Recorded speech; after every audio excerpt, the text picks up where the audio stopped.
Hey there, neighbors. Hope you guys are doing well, staying safe, staying healthy, both physically and mentally. Today, we're going to be doing a somewhat of a, I guess, challenge. We're going to be trying to get the Williams team to either the top three manufacturers or in the top three of the Drivers' Championship. Um, I did try running this, doing the career mode at 90% AI. It was very, very, very hard to overtake people um, during the actual race. But for qualifying, it is possible to go up in the ranks. Excuse me. Up in the positions during qualifying. This car is fairly slow, fairly fast. It just doesn't drive all that well. And I kind of did have my wheel set at a rotation of 100. I think it was 800, and I didn't have it set up for F1 2019. So I just downloaded a a wheel setup, and then also reduced my rotation for my wheel to 360 degrees of rotation to better so I wouldn't have to cross my arms as much, because that's not good driving, crossing your arms all that much. Every time you're going through a corner. And it just made driving this car a lot harder, so that's one of the things that I did after I filmed. After I recorded I think this one was, yeah, it was the strategy race. I'm doing the strategy race right now. I did do the qualifying race, and then after I recorded the qualifying race, I was thinking to myself, I should probably download a setup for my wheel that will help me go faster, and it did.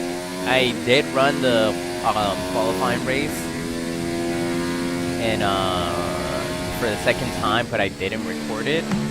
So in career mode, it really doesn't matter where you qualify in, as long as you qualify in well, better than the actual driver that drove in real life. That's the only thing that you really have to do during career mode, because career mode follows, if you guys don't know, it follows the same positions as the actual race. Okay, super job so far. We're getting great data. Stay focused. 2019.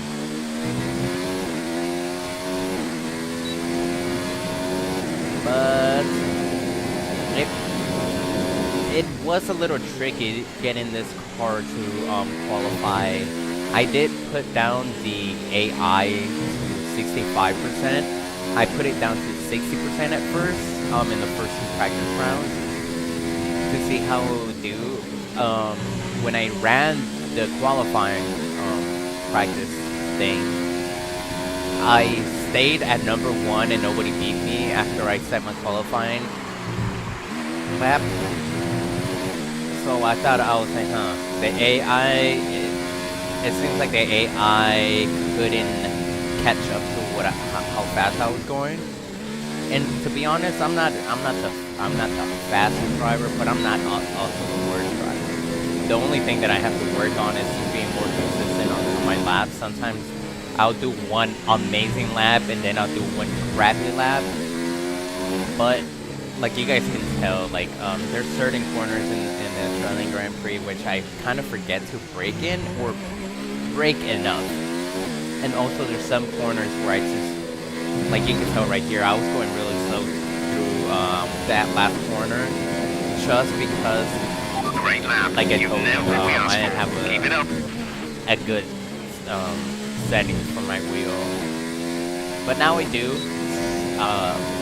Obviously, when I do the actual race, I should be able to do better, more consistent laps. That's also one of the things that I found, that I noticed after I changed the rotation and I downloaded a setup for my wheel, or the settings change for my wheel.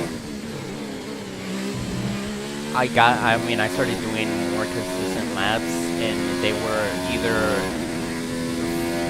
half a second. I don't know, but I was pretty close to my actual fastest laps, and I was able to beat it as well at certain times, because I did try doing this the race at 65% to see how I would do, just to see if I had to either lower the AI level or increase the AI level. The strategy that I ran during my 2 practice, actually I did do the regular race like 4 times already, just to make sure I get the best strategy, because in this car, that's kind of the only way that you can get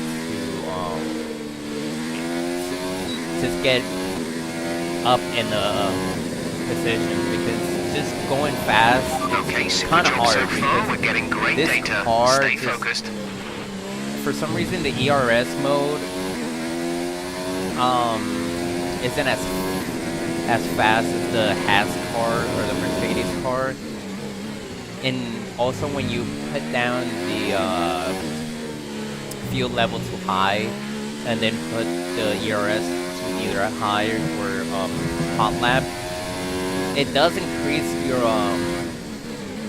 I will say your economy during the race. It increases your economy, but not as much as the Haas car.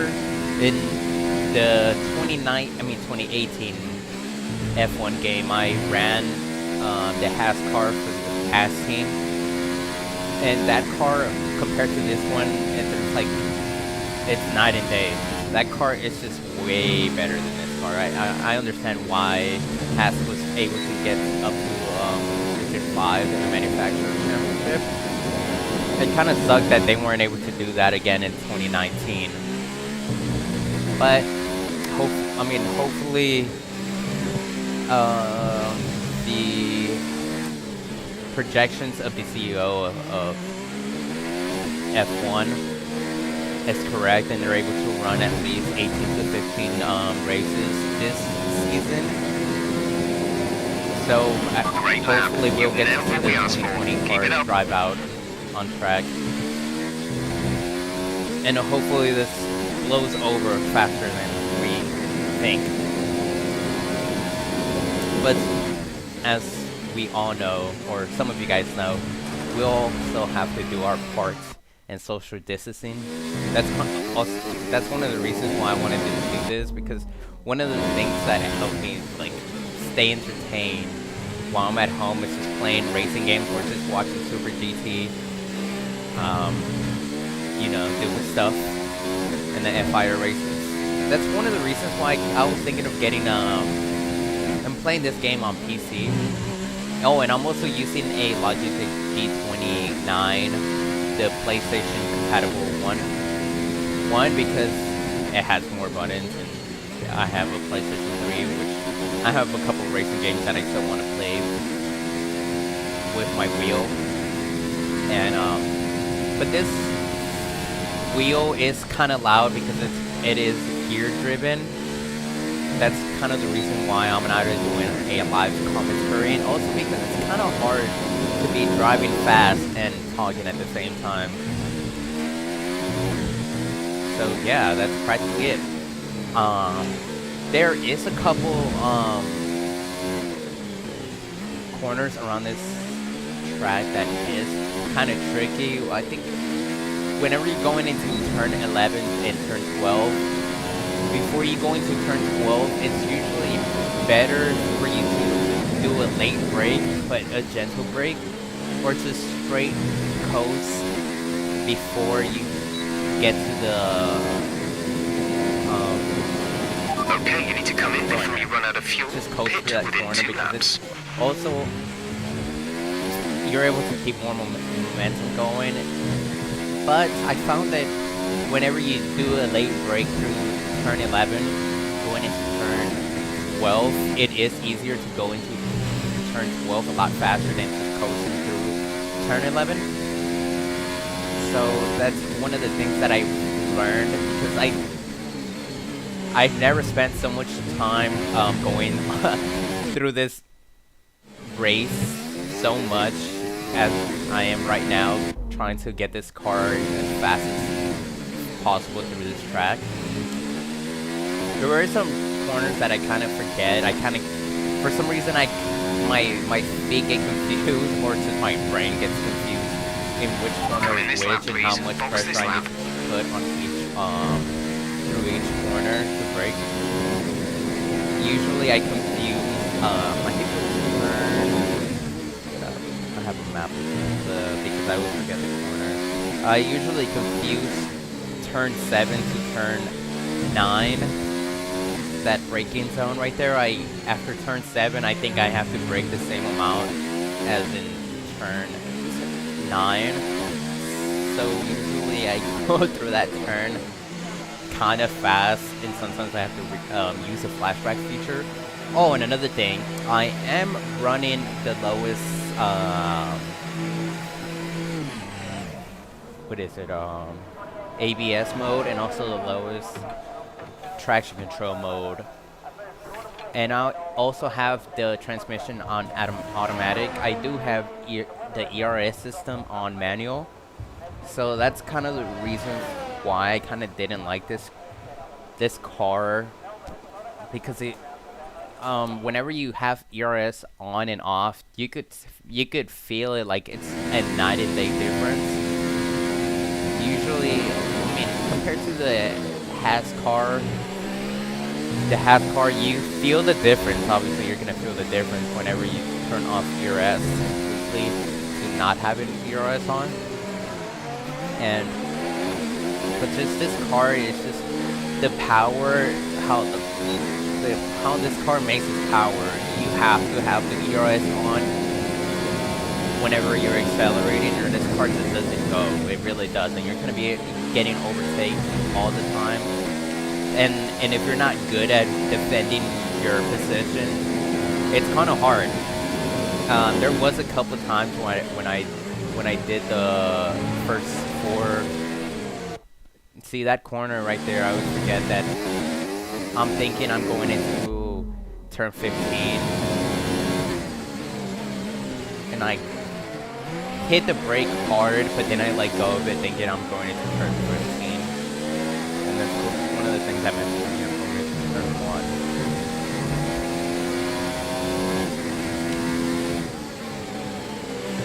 1. Right here to this corner through turn 7.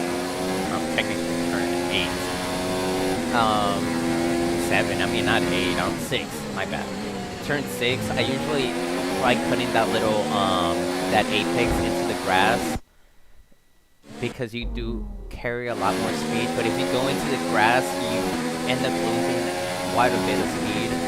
So it's one of the things that I want to improve on for the actual race.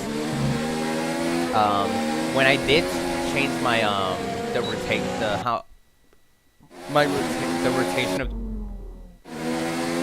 I got the hiccups right now. It's an ice cream. Got the hiccups. What was I saying again? Oh yeah. After I did change how much the wheel rotates, it did get a lot easier going through those corners, making sure I was hitting the apex correctly, and I wasn't going into the grass as much. And that did help me during the 4 practice rounds. The first time I was able to finish the race on P7. The second time I finished the race at P5.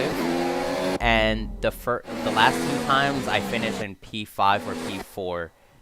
I think it was the 3rd or 4th race, I almost got to P4, but then I got overtaken in the straight right here, and then I kind of lost my position. But it was actually pretty good. Like the first time I kept having trouble trying to go around what is it, Carlos Heights? Yeah, Carlos Heights. That dude is really aggressive whenever he wants to overtake. Good for him because you know he's trying to get better. He did really well in 2019, so I would expect that from him, or his AI equivalent of him. But this, oh my god, I kind of hate the AI. But the AI is just like they're fast whenever they're going on the straight or on like quick corners, but whenever it comes for braking, the braking zones, usually you as the driver. Oh my god, who was behind me here?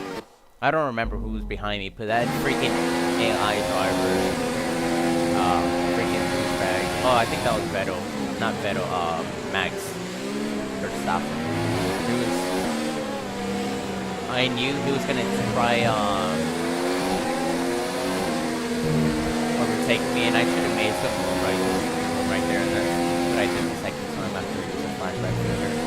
I am gonna be limiting myself to 5 flashbacks during the main race to make sure. I mean, it already is a challenge, but to make it more of a challenge and not cheating, because the flashback feature is useful, but it is kind of cheating,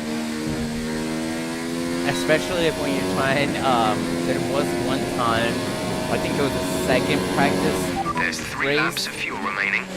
I was in Carlos Sainz was in front of me. He overtook me.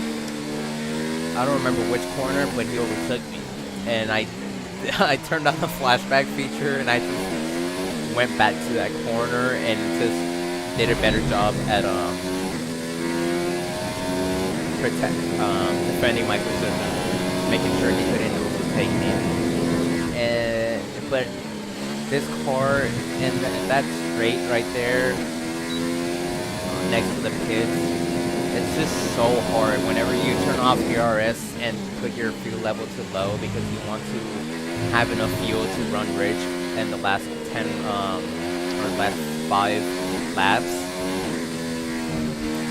It's kind of hard because that was one of the goals, is to at least have enough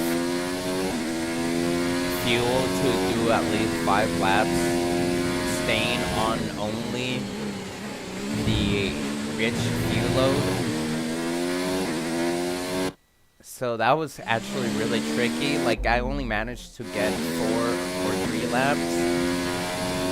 Depending what ERS mode I was in. It's just, this car is just not that good at saving its fuel. And since this car isn't as stable going through corners, like, you kind of lose confidence in the car and you start wanting to hit the brakes a lot sooner in corners. But considering that this car is kind of slow, it's just I did pretty well at getting up in the ranks. I kind of cheated though. I like in the first turn, I went off to the side and then waited until the last moment. I freaking braked really aggressively. I kind of damaged my front wing, but it wasn't like I had to pit because my front wing had completely broke off. It was just like, it was a minor damage, and I didn't even get a warning, which was good because the way I did it was aggressive, but not too aggressive to the point where I obviously, wanted to crash into another driver.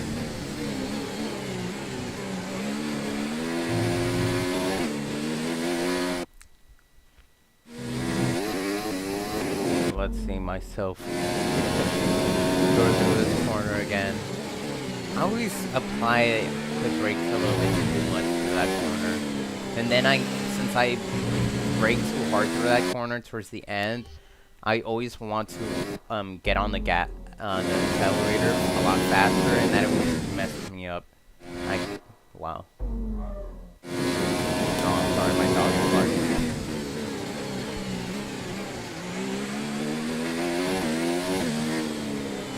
I did pretty well in this corner, especially with the power wear that I have right now. That was one of the things that I wanted to do after running the race strategy simulation. I wanted to see if I could beat Bottas or Vettel's time with the same tires, even though I had a good bit of wear on them. It's just certain corners I was having troubles, like I told you guys. Like I had the full 800 degrees of rotation on my wheel, and I was crossing my arms a lot. And at one point, I literally just quit driving with both hands and just did one hand, and it actually helped. I didn't record that part. I kind of deleted that This lap, please. because Box it this just lap. made the video a lot longer. This would have been a 30-minute video if I would have put that in. I was surprised I was able to go a lot faster. Maybe because I was crossing my arms, and in one hand you're able to just use one hand and take the turn exactly in the degree that you want it. And for some reason I mean it's easier to concentrate steering on one hand than both, I guess. Or maybe that's just a habit that I have. Because usually now I just gotta use it just driving my car with one hand. So that's probably the reason why I was going a lot faster with one hand on this track. But yeah, I'll see you guys on the qualifying race. Just expect that to come out in a couple days or